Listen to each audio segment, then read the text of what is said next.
Why iPhone 7 Plus is a great buy in March 2018. Now, the reason I'm making this video is because with the launch of the Galaxy S9 Plus and the iPhone 10 and the iPhone 8 Plus, I've been thinking about it for a long time and I've been thinking that these phones haven't really updated too much over the iPhone 7 Plus. Now, why am I saying this? Well, the iPhone 7 Plus was one of those phones that pioneered that dual camera. It wasn't the first, but it was the one that kind of made it mainstream. And now everybody has a dual camera. Samsung comes with a dual camera on the Note 8. And this one offered portrait mode, and it was a really good camera. But another reason that I think the iPhone 7 Plus is a great buy in March 2018 is mostly the price.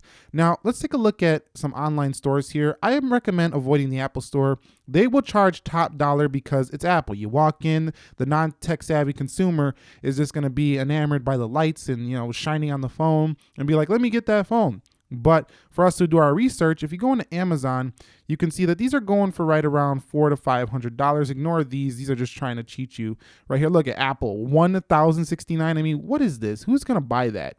I don't know who's going to buy that, but I would never even touch that little sham right there. Going into eBay, you can see $484.95, $419.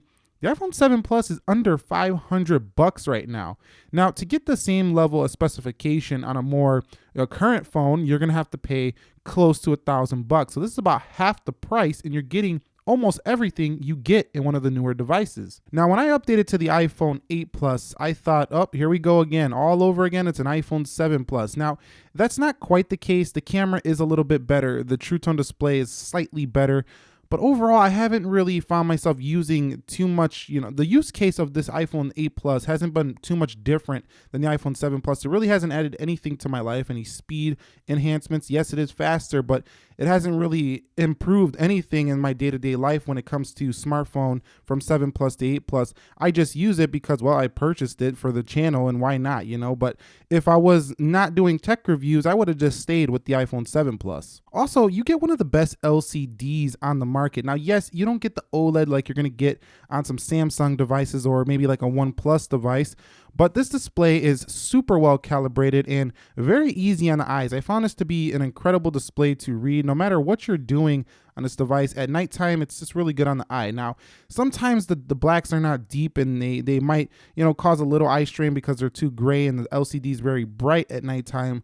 But other than the blacks, the text is very nice on here. It's 401 pixels per inch, 1080p. It's really enough for a 5.5-inch display. And if you take photos, it's really nice to go ahead and edit them on here because they just look super accurate, something like what you would get out of like a Canon camera. And let me tell you, I haven't really, thought that any of the newer cameras are like leaps and bounds better than what you got on the iPhone 7 series of cameras. These are still fantastic cameras. I mean, look at the detail. It's just really, you're not missing out much if you go with an iPhone 7 Plus. That was a little blurred because the subject in the background was what it focused on. But you got portrait mode on here as well. Let me show you a portrait sample I took. Take a look at this quality. I mean, here's a lens and here's the depth effect in the rear. Now, yes, you get some of those fancy new portrait modes on the 8 Plus and the iPhone 10, but they don't really, you don't really use them all that much in the day-to-day. And if you do, they don't actually look that great. They're kind of a beta product, and there's a lot of blur when you actually take those photos of the people with the portrait.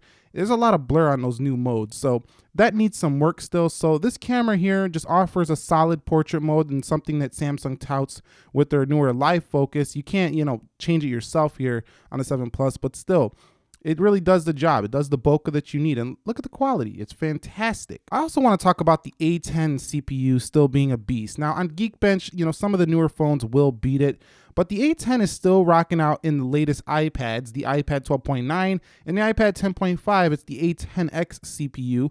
This has the A10, and this device is super quick. I mean, it can compete with any, I keep missing, it can compete with any phone on the market right now. I mean, the speed of it hasn't really gotten too much slower, with iOS 11.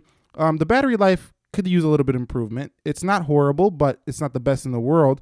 But it's still better than the smaller iPhone, so you get pretty solid battery life here on the iPhone 7 Plus.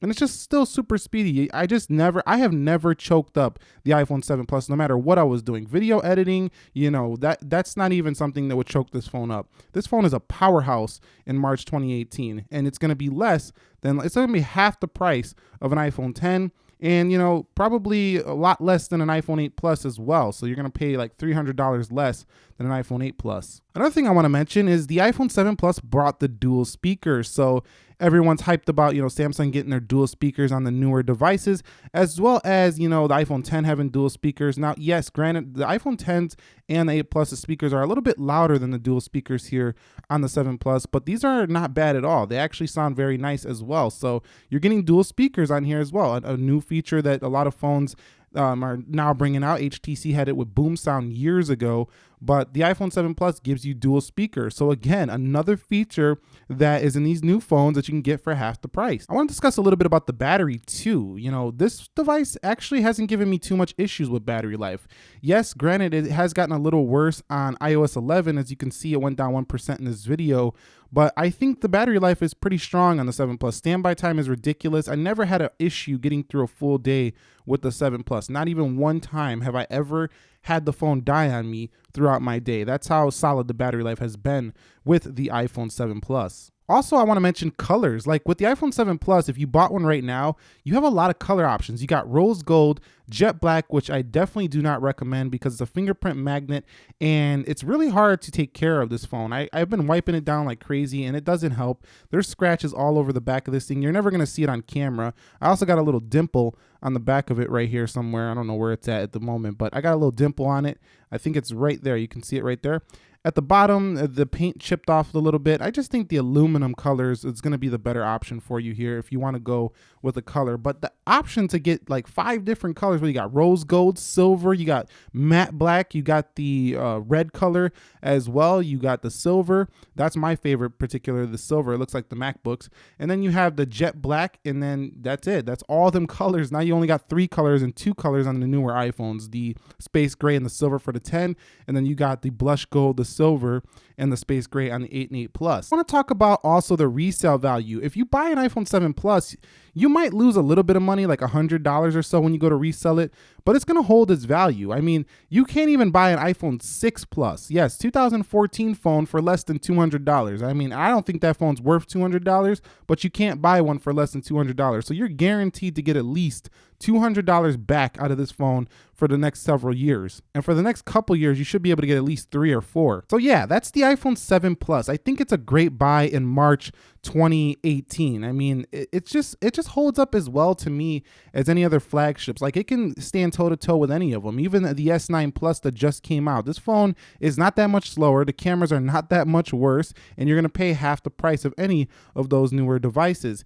Even OnePlus came out with their OnePlus 5T that basically copied the iPhone 7 Plus and definitely was not as good of a smartphone, I feel, as the iPhone 7 Plus.